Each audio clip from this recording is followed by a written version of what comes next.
Disney, move out the way. Sony has done something absolutely incredible with The Mitchells vs. the Machines. Okay, for a long time, I was kind of wondering if I should even make a video about The Mitchells vs. the Machines because it kind of differs a bit from the typical content I make. I mean, I love talking about Disney and DreamWorks and animation in general, but this was a Netflix movie. I don't think I've actually talked about something that was exclusively on Netflix before, but The Mitchells vs. the Machines, it just has to be talked about. It's kind of a thing that I felt drawn to, mainly because I have an affinity for it that kind of feels something reminiscent of Tangled the series, which is one of my favorite animated shows of all time, and is actually something that I feel like I exposed a lot of people to by making videos about it. So with that type of responsibility, I feel like I need to tell people about what I consider to be probably a perfect animated film. Now, the reason I think that is because really three main reasons. It's the art direction, the heart, and addressing current issues in a timeless way. Now, if you haven't seen the movie yet, it's about this family named the Mitchells, and they're a bit dysfunctional, a bit weird, and a bit kooky, and they kind of have a separation between two of the family members. It's Katie Mitchell versus Rick Mitchell, a daughter versus a dad. And there's a lot of tension between them and trying to discover how they can work together and become close again, even though they feel like they're so different from one another and they have such a difficult time communicating with one another, even though they both really want to be in each other's lives. But they're able to go on this exciting and insane road trip filled with autonomous robots who are going after them and trying to stop them from saving the world because this AI technology that was created by this giant corporation wants to take revenge against mankind.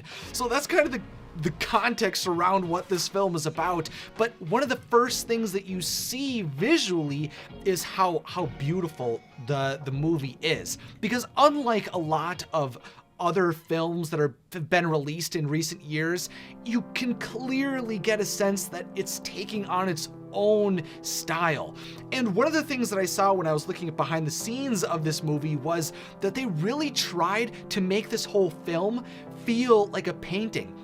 They're in the behind the scenes, they show what their concept art was and then showed what the final film looked like, and it's absolutely stunning how close the two came. I mean, even the 3D modeling tried to add paintbrush strokes to make it feel more authentically like painting, and it comes across so well. The whole film has its own voice, and I think it means so much to me because it actually is an animated film that is embracing the fact that it's an animated film, that instead of shying away from it and trying to make it look hyper realistic and as if it could be easily adaptable to a live action film, no, this film takes it to the extreme, adding little pops and animations of different styles and adding tons of different humor and being able to integrate whatever they want into whatever moment that things fit into. And it's actually because this team is similarly made up of people that worked on Spider-Man Into the Spider-Verse. So they took a lot of the technology that they developed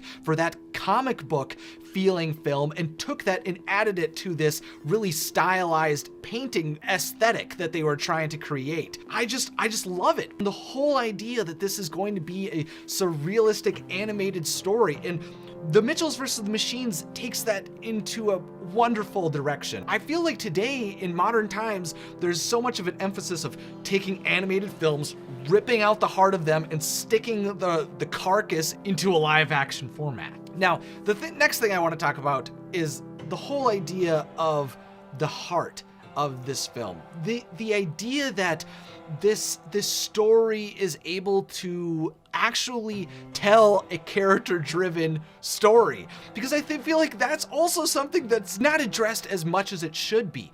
Like, there's ideas and concepts that are put into animated films and they're able to look wonderful and have interesting ideas embedded into them, but they don't do enough to add the layers that are needed to make the characters feel real, or as if their conflict even makes sense. I feel like there's been a lot of moments in Disney's recent films where they've just kind of added these interesting, like very real or potent ideas that might be relevant to the audiences that they were communicating to, but then don't go the extra step beyond writing the great music or having the end monologue. And that, I feel like that's a disservice to the characters. Whereas here, we're able to slowly understand and have small and long-held moments where we can understand where these characters are coming from and why they feel so torn apart and why they're coming together again.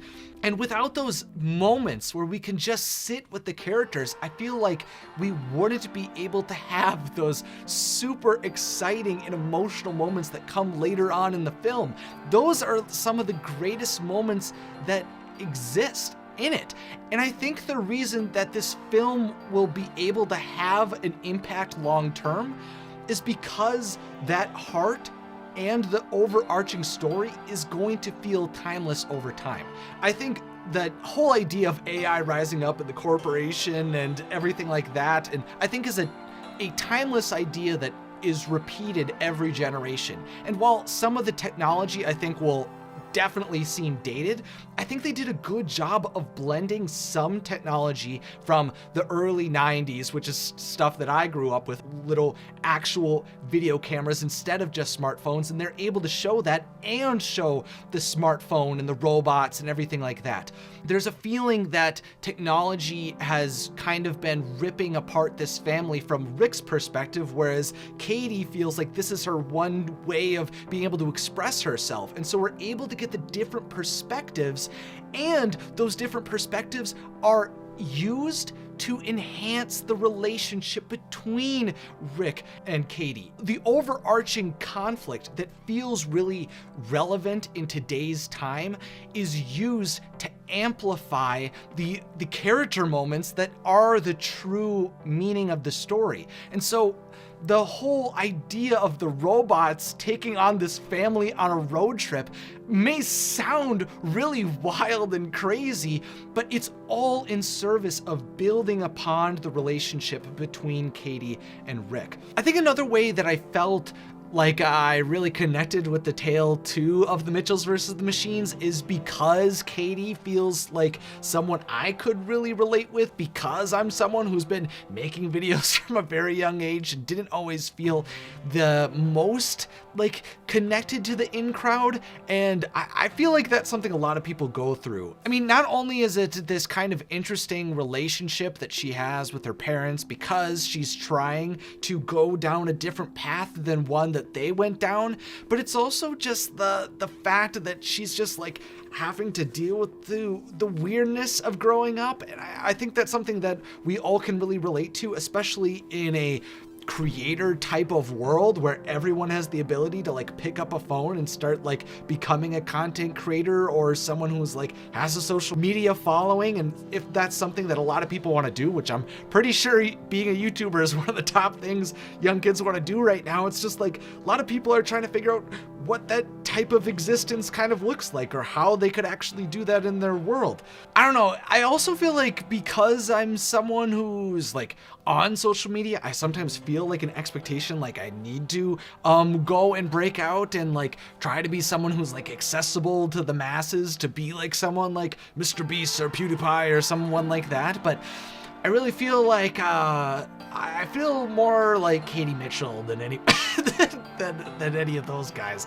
I feel much more like I'm in the weird category than the popular mainstream people. I don't think I'm ever gonna like dance or do anything like that in a serious context, or you know, have a like a music career. And I think the closest thing that I can compare this to, I was asked this on Twitter actually, of like what the movie like kind of felt like and whether it felt like Gravity Falls and Terminator. And I thought the Mitchells versus the Machines feels the closest related to something like Lilo and Stitch, where the whole idea of aliens invading Hawaii, it seems like something that would never work in the context of any type of film. But the way that it actually shows this type of isolation and uniqueness within Stitch, and how that connects Stitch and his own experiences with Lilo, and how that builds their friendship into becoming this close bond, allowing them to be one Ohana, feels very similar to what is shown in The Mitchells versus the Machines. An insane type of premise is used to build wonderful characters. And personally, I think it's going to be something that will really be something I want to turn on a lot more of. The thing is that even if all of these layers were added and there was all of this really interesting relationship moments, if it wasn't fun, it wouldn't be a great animated movie. And that's the other thing, is that there's so many relatable and hilarious moments. The timing of the humor and the comedy is so good. It makes me laugh more than any other animated film I've seen in recent years. I feel like the closest thing I could compare it to humor-wise is something like the Lego Movie, only it feels even more relevant to the characters in this story. It's just constant, but it doesn't feel like it's trying to be relevant by like directly commenting on something that feels really like isolated in a moment of history. The whole goofiness of the entire family is able to be amplified as they interact, and so all of the humor feels so organic with the family and becomes this just like bullet train of momentum that continues to push the story forward. It just makes it so much fun. I can't stress it enough how much I laugh at every joke that I see. I mean, there's moments where I was like going through the story, trying to like prepare my notes to make this video, and I was laughing my head off, even though I had just seen the film. I think Sony Animation is onto something here, and the creative team that they've plucked out and are allowing to just run wild with the technology and the characters and the stories they want to tell is something to be watching. I think Sony Animation has struck gold with Spider-Verse and now The Mitchells versus the Machines. Now I just want to see them do more. I think they're doing something wild. They're making relatable and heartfelt stories that are set in today's time but are going to resonate with generations of people. The Mitchells versus the Machines tells a wonderful story and loves that it's an animated film. Oh, in a classic Mitchell fashion, I had all this lint all over my face too, which just adds to the chaos of it all. But you know, that's how it is. It's embarrassing sometimes to make videos. But if you enjoyed today's discussion, make sure to subscribe down below and let me know what you thought of The Mitchells vs. the Machines. Also, consider joining my community on Patreon down below to get access to the Discord server, become a producer, and of course, have a magical day.